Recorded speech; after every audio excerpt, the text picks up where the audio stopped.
Oke, assalamualaikum warahmatullahi wabarakatuh. Nah, oke, ini lama nggak live streaming, pengen live streaming lagi. Hari ini silahkan bagi teman-teman yang pengen tanya jawab, Anda bisa tulis pertanyaan aja di komentar ya. Dan mungkin teman-teman yang follower baru di Instagram ini, atau mungkin teman-teman yang nonton ya, teman-teman yang nonton saya yang baru masuk, istilahnya yang nonton saya mungkin siaran tundanya ini ya.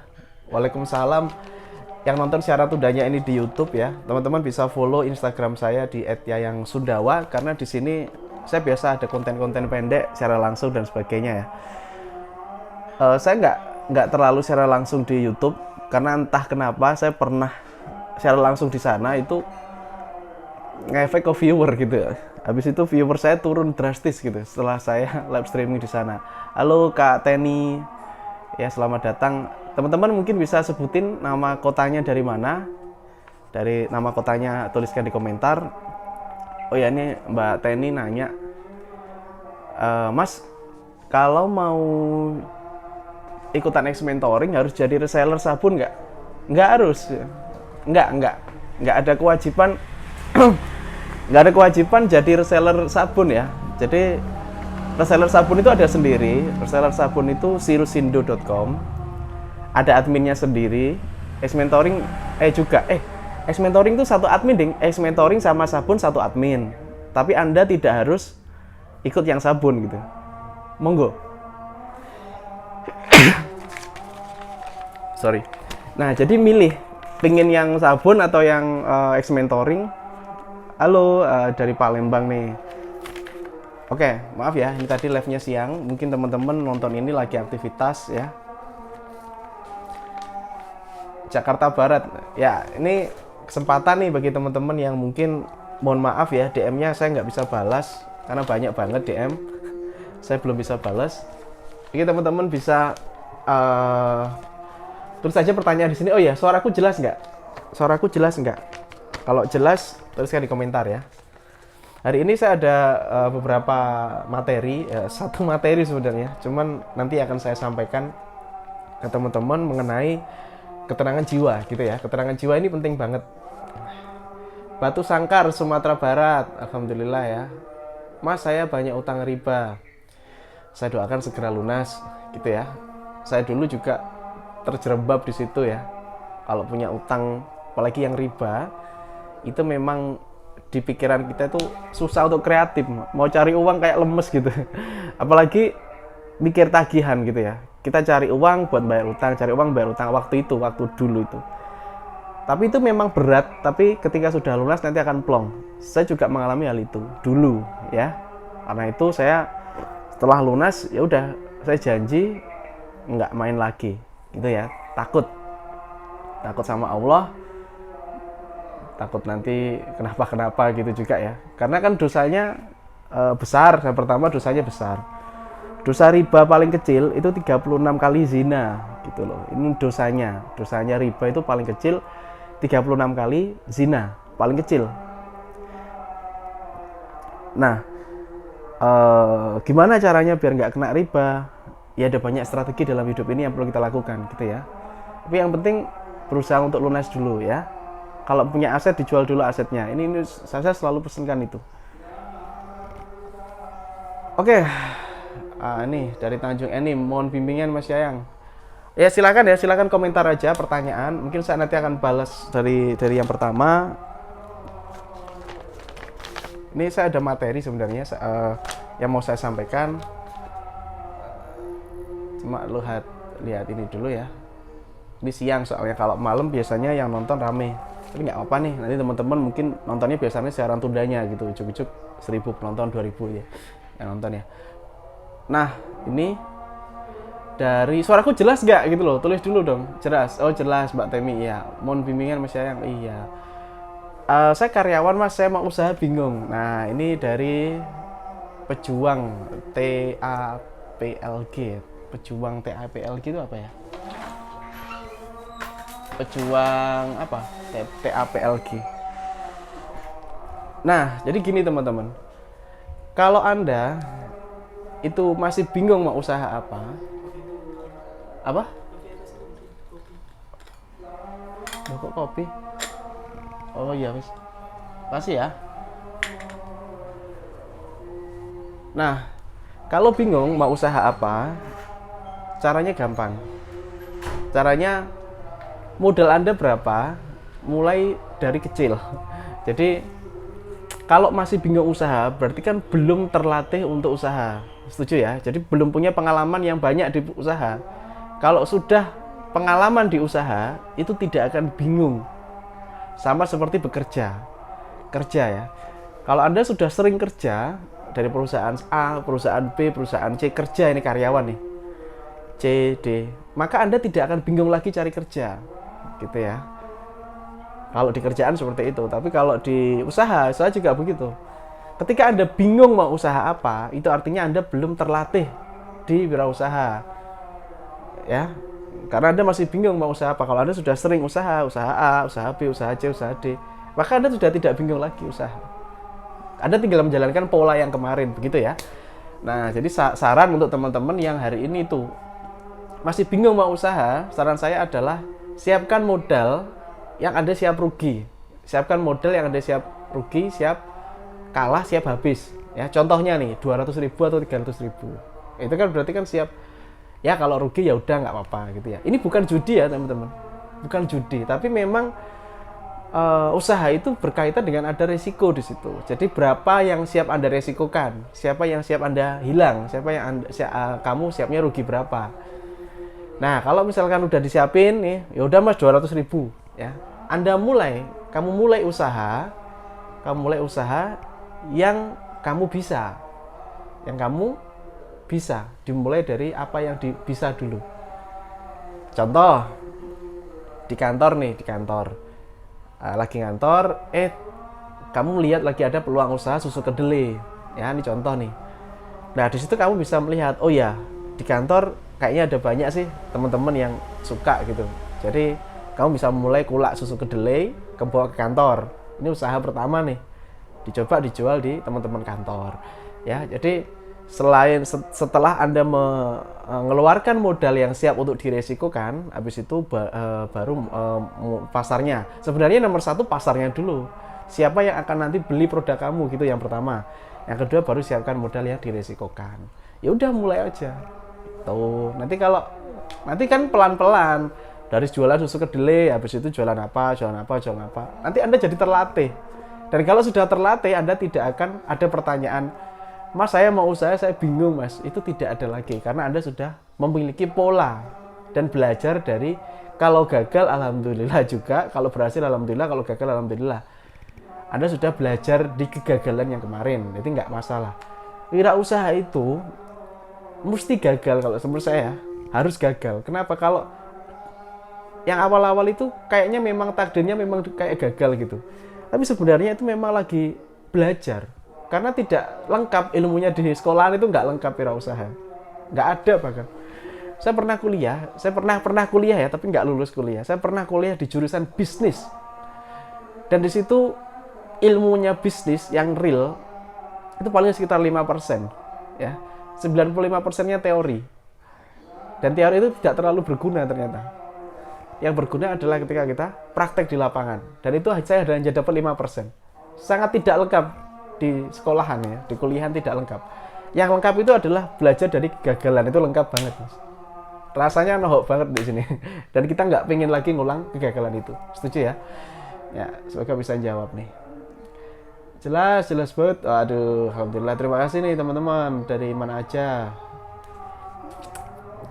Oke, jadi ini live-nya memang siang, waktunya teman-teman beraktivitas, nggak masalah ya. Kebetulan saya lagi longgar juga gitu. Biasanya kalau malam rame, banyak yang tanya. Tapi nggak masalah nih. Nah, hari ini ada sesuatu yang saya bahas, yaitu gini. Jiwa yang damai itu akan mendatangkan rezeki, ya. Jadi kalau hari ini Anda misalkan masih bertanya, Mas pengen bahagia, ya.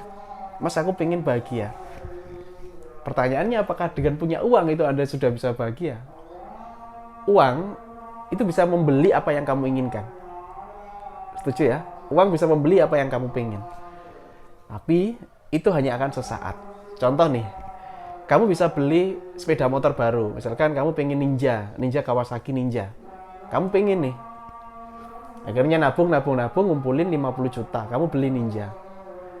Hari pertama, excitednya luar biasa. Hari pertama kamu punya Ninja itu, atau kamu punya mobil Brio, atau kamu punya Avanza, atau punya mobil sport, atau apa, sembarang lah. Barang penting ya. Benda, bisa tas, bisa baju. Hari pertama mungkin kamu excited banget. Wow, luar biasa hidupku. Hidupku sangat beruntung gitu ya. Hidupku sangat beruntung aku bisa beli barang ini. Luar biasa. Ini adalah barang yang aku inginkan dari dulu. Itu awalnya seperti itu. 1 hari ya. Seminggu, Anda sudah seperti biasa. Oh, ternyata gini ya. Masih seneng, masih ada antusias senengnya. Ini seminggu. Setelah itu 1 bulan. Sebulan, oke lah, masih enak lah. Mungkin kamu bisa show ke teman-temanmu masih oke lah. Setelah 6 bulan atau setelah setahun, hal itu menjadi biasa saja. Setuju ya? Siapa yang begitu? Ya, tuliskan di komentar. Siapa yang begitu? Jadi ketika punya barang itu luar biasa seneng ya. Ketika punya barang itu ya, seneng banget. Pengen barang apa, pengen barang ini, seneng banget. Tapi itu nggak lama. 6 bulan kemudian udah hilang senengnya. Excitednya udah biasa aja pakai barang itu. Contohnya punya helm baru. Hari pertama seneng, 6 bulan kemudian udah biasa. Ya, beli kulkas baru, gitu. 6 bulan kemudian udah biasa ini. Kenapa? Karena keinginan manusia itu tidak ada batasnya. Ya, keinginan manusia tidak ada batasnya. Siapa setuju nih? Kok nggak ada yang komen nih? Saya.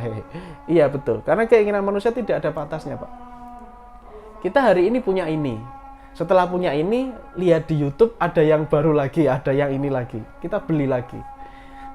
Lihat temennya, lihat tetangganya pakai ini. Nah, kapan kita merasa bahagia? Ketika kita merasa cukup. Oke, cukup. Ya, adanya ini disyukuri, kalau nggak ada ya sabar, nanti beli, nanti santai ya. Nah, itu akan membuat hati kita tuh damai gitu ya. Nah, kedamaian, nah kadang kalau kita kepingin belum waktunya beli, kita beli, yang mengakibatkan nafsu melebihi kemampuan gitu. Hasratnya tinggi, kemampuannya belum ada.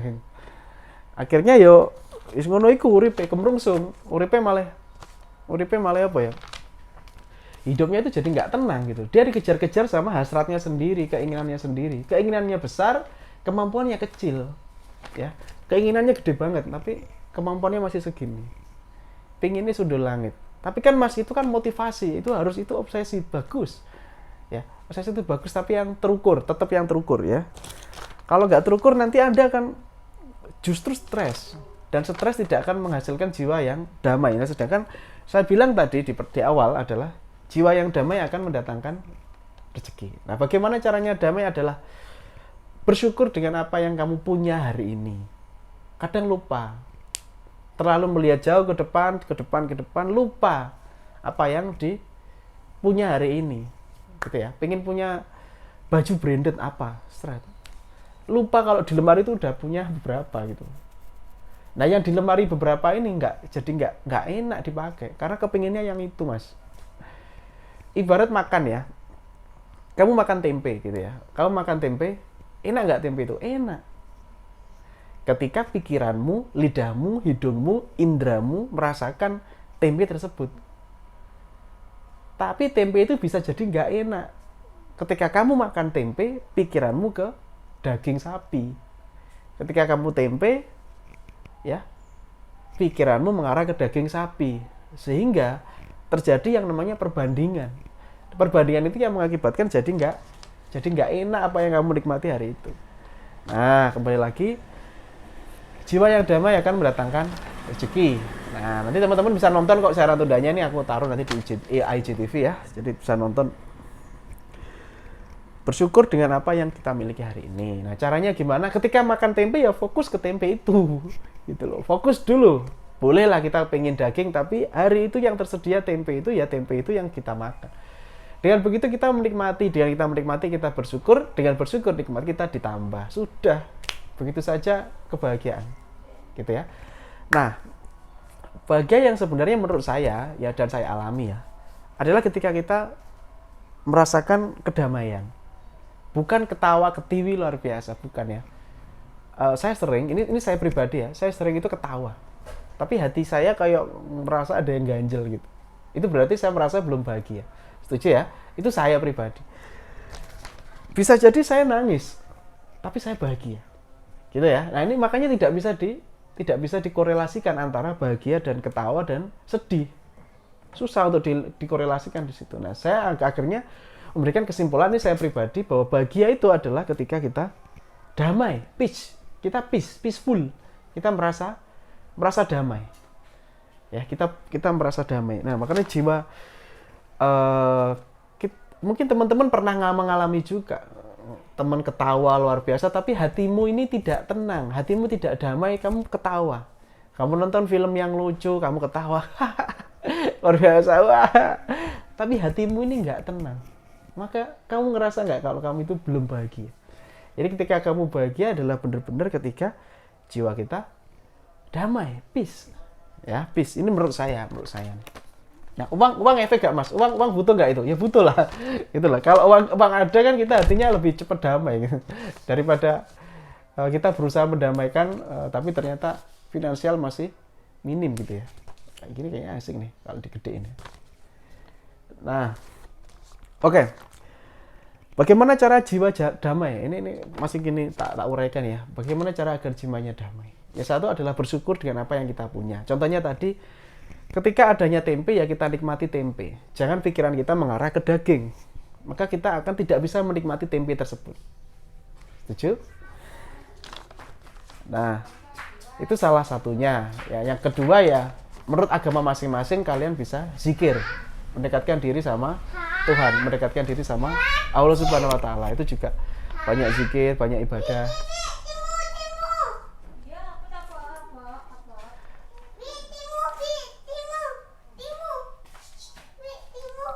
Oke. Ada pertanyaan mungkin dari yang pertama tadi, silakan. Kalau ada pertanyaan, saya kasih waktu 5 menit. Ini saya sambil enjoy. Iya, saya tahu teman-teman ini pas lagi sibuk-sibuknya. Cuman saya lagi longgar-longgarnya gitu, makanya saya live ya. Oke. Ada pertanyaan mungkin sebelum saya lanjut lagi? Bentar nih, aku mau nyeruput kopi. Bismillah. Teman-teman, ada yang ngopi nggak? Bismillah. Ini pakai tangan kanan, nanti dihujat lagi ya. Kalau di video kamera kayak gini tuh kanan jadi kiri. Ini pakai tangan kanan. Ini aku pakai tangan kiri. Ya, jadi kalau pakai kamera live seperti ini, itu kameranya kebalik, bos. Teman-teman bisa coba sendiri deh kalau nggak percaya gitu. Artinya, Pak, makanya pakai tangan kanan. Iya, ini aku pakai tangan kanan nih. Bismillah.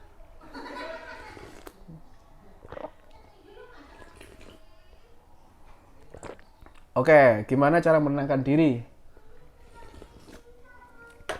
Tadi udah saya jelasin ya, cara menenangkan diri. Yang pertama adalah mensyukuri apa yang kamu punya hari ini. Jadi kalau bisanya belinya tempe, ya tempe dinikmati gitu. Bisanya makan tempe hari ini, ya yang lagi dimakan ya fokuslah ke tempe tersebut. Jangan pikirannya pikir ke daging gitu. Nggak enak jadi tempenya itu rasa. Kejeda. Jadi tempe itu jadi nggak enak karena kamu mikirin daging gitu loh. Ya, jadi fokusnya. Yang kedua adalah dengan banyak zikir ke Tuhan ya. Ke Tuhan menurut agama masing-masing gitu ya. Kalau muslim ya ke Allah Subhanahu wa taala, zikir astagfirullah itu ya. Itu membuat hati kita peace. Terus yang ketiga, kita tuh nggak usah ikut urusan orang lain terlalu dalam ya. Kita nggak usah terlalu ikut campur urusan orang lain. Iya. Kadang kan urusan artis melu diurusin nyapo ya enek masalah dan sebagainya. Kita nggak usah terlalu nggak usah terlalu ikut campur urusan orang lain. Itu sangat bagus untuk membuat jiwa kita tenang juga ya. Nah, Bang, bagaimana caranya agar kita fokus yang kita inginkan cepat terwujud ya? Ini Mas Algu ya. Bagaimana caranya biar fokus, biar yang kita inginkan agar supaya cepat terwujud ya? Oke. Kalau saya menjawab ya Mas Algo, goal itu kan ada banyak ya. Goal itu ada banyak. Bentar ya, ini aku kopinya. Oke, jadi goal itu ada goal jangka pendek, ada goal jangka menengah, ada goal jangka panjang. Nah, yang Mas Algo tanyakan ini yang jangka mana? Bagi saya, kalau Anda ya masih belajar atau masih pemula, saran saya mulailah dari goal yang pendek. Mas, boleh nggak kita bermimpi tinggi? Sangat boleh. Justru wajib bermimpi tinggi. Wajib bermimpi tinggi segini. Tapi Anda harus punya goal yang segini. Nah, ini kan Anda di sini nih. Anda punya goal di sini. Ini namanya goal jangka pendek. Nah, goal itu pasti tercapai. Jadi Anda bikin goal yang pasti tercapai. Pasti tercapai. Loh, kok bisa, Mas? Iya, karena goalnya itu pendek banget dan logis banget. Karena kan semakin tinggi mimpian, tinggi goal, tinggi impian, itu kan biasanya makin nggak logis nih. Biasanya kalau goalnya di sini tuh biasanya makin nggak logis. Apalagi ketika Insinyur Soekarno bilang, bermimpilah setinggi langit, itu kan nggak logis banget nih. Segini. Nah, ketika kita jatuh, kita akan berada di antara bintang-bintang. Ya, itu betul. Itu goal jangka panjang. Goal itu saya setuju dan saya melakukan itu dan saya punya itu ya. Jadi Anda harus punya goal yang pasti terwujud, yaitu goal jangka pendek. Jangka pendek, jangka menengah, jangka apa sih? Jangka panjang gitu ya. Yang raihlah impianmu ya, setinggi langit, itu betul. Itu goal jangka panjangnya. Anda harus punya. Dan itu biasanya udah nggak logis, imajinasi yang bermain. Tapi kalau Anda pengen main goal jangka pendek ya, logika Anda bermain. Tuh. Caranya gimana biar fokus? Ya sudah, tentukan dulu goal jangka pendeknya apa. Habis itu baru mulai step by stepnya, langkah demi langkahnya apa yang harus dilakukan. Dan disiplin ya. Caranya gimana agar fokus? Ya disiplin aja. Setiap hari dilakukan, melakukan proses ya. Berkumpul dengan orang-orang yang sudah berhasil mencapai itu. Punya tim ya. Oke. Nah, saya akan lanjut bahwa gini ya. Rezeki itu nggak akan tertukar ya. Bahwa rezeki itu nggak akan tertukar. Jadi teman-teman nggak usah takut ya. Nggak usah takut. Misalkan negosiasi ya. Awalnya udah deal, habis itu Anda datang terus nggak deal. Ya sudah. Gitu loh. Kalau saya jadi Anda, ya sudah. Saya itu seorang negosiator. Saya seorang closer ya, closer. Jadi closer itu menurut saya levelnya di atas seller. Kalau seller dia hanya sekedar jualan, tapi ketika Anda seorang closer, Anda itu mempelajari orang. Orang begini, maunya begini, cara closingnya begini. Lebih ke negosiasi. Gitu ya. Nah, ketika melakukan negosiasi terus dia nggak deal nih, kebanyakan orang biasanya mengeluh, lah kenapa nggak deal dan sebagainya, mereka bingung. Nah, kalau Anda yakin yaitu rezeki nggak tertukar, maka Anda akan santai saja. Oke? Jadi ketika Anda berharap sesuatu mengenai uang, mengenai jodoh ya, mengenai apa dan sebagainya, ketika belum terwujud, ya sudah, santai saja. Ini saya ingin sharekan kepada Anda semua nih. Kenapa? Karena rezeki nggak tertukar. Itu belum rezekinya.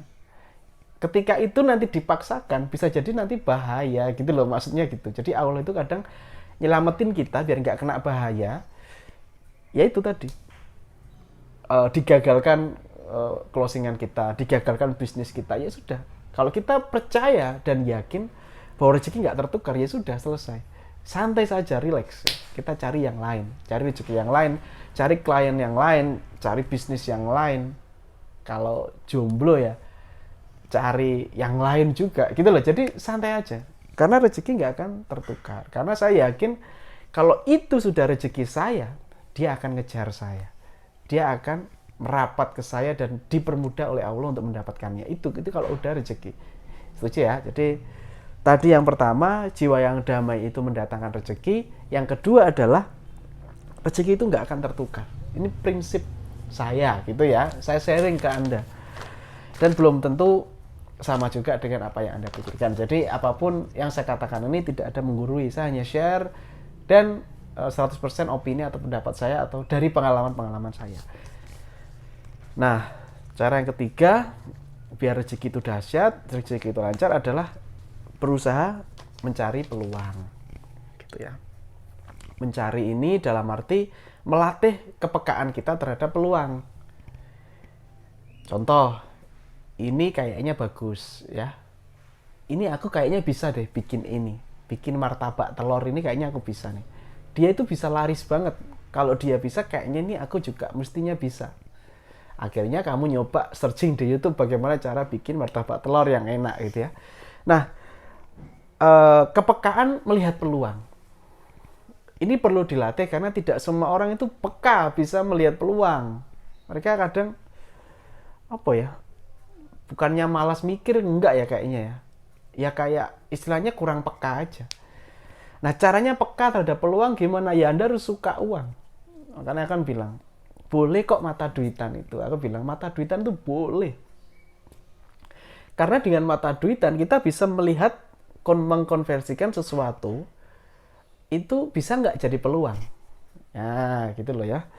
Ketika kita bisa melihat, oh ini kayaknya bisa jadi uang gede nih. Bisa jadi duit gede. Nah, kita tuh bisa melihat ini jadi duit gede ketika kita peka sama uang. Kita tahu hitung-hitungannya. Jadi hari ini mulailah berlatih dengan angka. Jadi tahu angkanya. Wah, kalau ini aku beli ini modalnya 500 rupiah, aku bisa jual 2.000 rupiah. Berarti aku untung 4 kali lipat. Modalnya 500 rupiah, tak jual 2.000 rupiah, aku untung 4 kali lipat. Berarti kalau aku perbesar modalku 1 juta, bisa jadi 4 juta. Dalam tempo seminggu misalkan. Nah, jadi sudah mulai berlatih punya hitung-hitungan. Nah, itu penting banget. Nah, kalau orang sudah punya skill melihat peluang ini, dia akan peka melihat apapun nih. Wah, ini peluang nih. Nah, ini duit gede nih. Nah, ini uang besar ini. Nah, ayo tinggal cari tim aja, tinggal cari produsennya siapa, marketnya udah ada, nah, kita udah gas aja. Itu kalau sudah peka. Dan sekali lagi ini skill dan harus dilatih. Bukan yang sehari langsung bisa, bukan ya. Ini adalah skill dilatih. Yang pertama harus suka duit, yang kedua tahu hitung-hitungan. Itu biar bisa peka melihat peluang. Oke, ada pertanyaan lagi, silakan kalau mau bertanya. Bung saya buka untuk pertanyaan ya. Sambil saya nge-vape. Nih. Sambil nge-vape.